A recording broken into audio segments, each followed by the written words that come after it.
Throughout history, the figure of Mary has been venerated and loved by millions of people around the world. But how much do we really know about her? Beyond her role as the mother of Jesus Christ, the Christian narrative presents Mary as a woman of extraordinary faith, humility, and obedience, chosen by God for a unique and divine mission. Before we begin, we want to clarify that this video does not have any ideological bias or religious affiliation. Our goal is to present information about historical and theological facts related to the Virgin Mary without intending to cause disagreements or offenses to any belief. This is a space of respect and understanding where everyone is welcome, regardless of their faith or lack thereof. So, please give us a like, subscribe to the channel, and let's get straight to the video. From her miraculous apparitions to her role in the history of salvation, Mary is a central figure in Christianity. Her name, of Hebrew origin, derives from Miriam and carries a hidden meaning. In Hebrew, Mary is related to the word mar, suggesting a connection to the ocean, a symbol of greatness, vastness, and purification.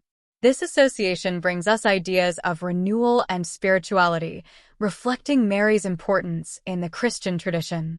Mary is known as the Mother of Jesus, the Son of God, and her role in the history of salvation is undeniable. She is revered for her purity and grace, often called the Virgin Mary, a figure of virtue and devotion. Her virginal conception and her role as the Mother of Jesus have made her a divine symbol and of spiritual motherhood. The life of Mary, the Mother of Jesus, is marked by extraordinary moments that reflect both divine intervention and the historical and cultural context of her time. One of the most significant events, of course, is the announcement of Jesus' conception by the angel Gabriel, as narrated in the Gospel of Luke. This episode, known as the Annunciation, occurs when Mary, a young virgin from Nazareth, is visited by Gabriel, who brings her a surprising and divine message.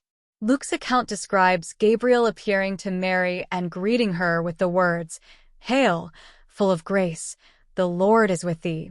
Luke 1 verse 28. Mary, perplexed and confused, listens to the angel's message that she would conceive a son who would be called Jesus, the Son of the Highest.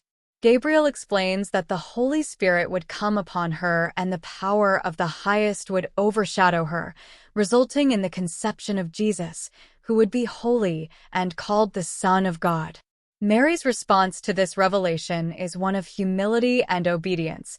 "Behold the handmaid of the Lord, be it unto me according to thy word." Luke 1 verse 38. This act of faith and submission by Mary is fundamental in Christian theology, representing her total trust and cooperation with the divine plan. The Annunciation marks the beginning of the fulfillment of the messianic promise and God's direct intervention in human history through the incarnation of his Son. Mary is seen as the new Eve, whose obedience contrasts with the disobedience of the first Eve, bringing new hope and redemption to humanity. Regarding Mary's age at the time of the marriage and the Annunciation, the historical and cultural context of first-century Palestine suggests that she was very young, possibly between 13 and 15 years old. This was a common practice in Jewish society at that time, where young girls were often betrothed soon after reaching puberty. While Mary's age may seem surprising by contemporary standards, in the culture of her time, it was an established and acceptable practice. Mary's youth is also significant from a theological perspective. Her purity, symbolized by her virginity and youth, is often highlighted in gospel narratives and church teachings. Furthermore, her young age emphasizes even more the depth of her faith and courage. Accepting such a crucial role in the divine plan, knowing the possible risks and misunderstandings, requires a spiritual maturity that transcends her physical age. The cultural context of her time also provides a broader understanding of the role of women in Jewish society. Despite the limitations imposed on women, Mary's story shows how God chooses and elevates the humble and marginalized to fulfill his purposes. Mary, a young woman from a small village, becomes the Mother of God, a title that places her in a unique and exalted position in the Christian tradition. Another extremely important passage regarding Mary occurs during the crucifixion of her son. The Gospel of John describes the scene with touching simplicity. Near the cross of Jesus stood his mother's sister, Mary the wife of Clopas, and Mary Magdalene. John 19 verse 25. This verse not only highlights Mary's presence, but also underscores the solidarity among the women who supported Jesus until the end. The image of Mary at the foot of the cross is a powerful symbol of fidelity and maternal love, adding emotional depth to the account of Christ's passion. Mary's presence bears witness to the suffering and death of her son, participating in his pain and suffering in an intimate and personal way.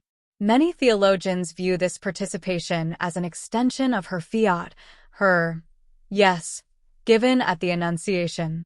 Just as she accepted the role of Mother of God with faith and obedience, she now accepts the agony of seeing her son sacrificed, demonstrating a faith that remains steadfast even in the darkest circumstances.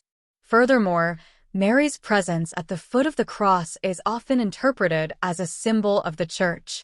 In John 19 verses 26 to 27, Jesus, seeing his mother and the beloved disciple, says to Mary, "Woman, behold thy son," and to the disciple, "Behold thy mother."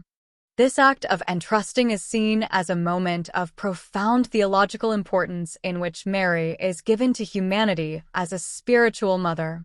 This is one of the foundations of Marian doctrine that views Mary not only as the mother of Jesus, but also as the mother of all Christians, a role she continues to fulfill through her intercession and maternal care.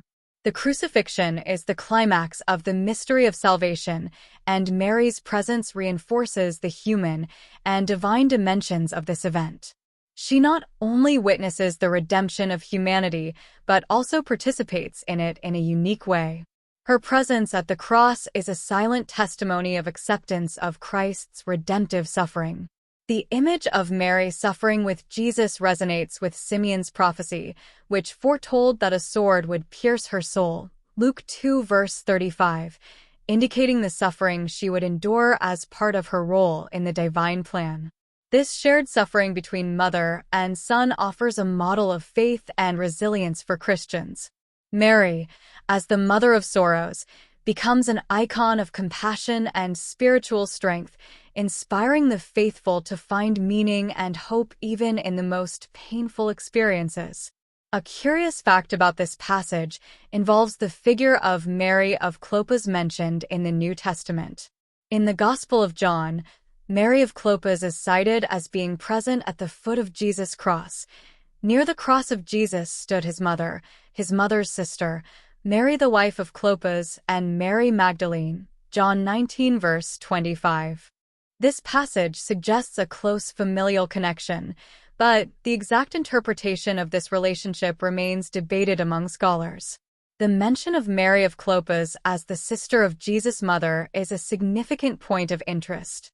In the Jewish culture of the time, the term sister could be used to describe a wide range of familial relationships, not necessarily indicating a blood sister. Some scholars believe that Mary of Clopas could be a cousin or another close relative of the Virgin Mary. This interpretation is reinforced by the fact that having two sisters with the same name would be highly unlikely, suggesting that the term sister should be understood more flexibly.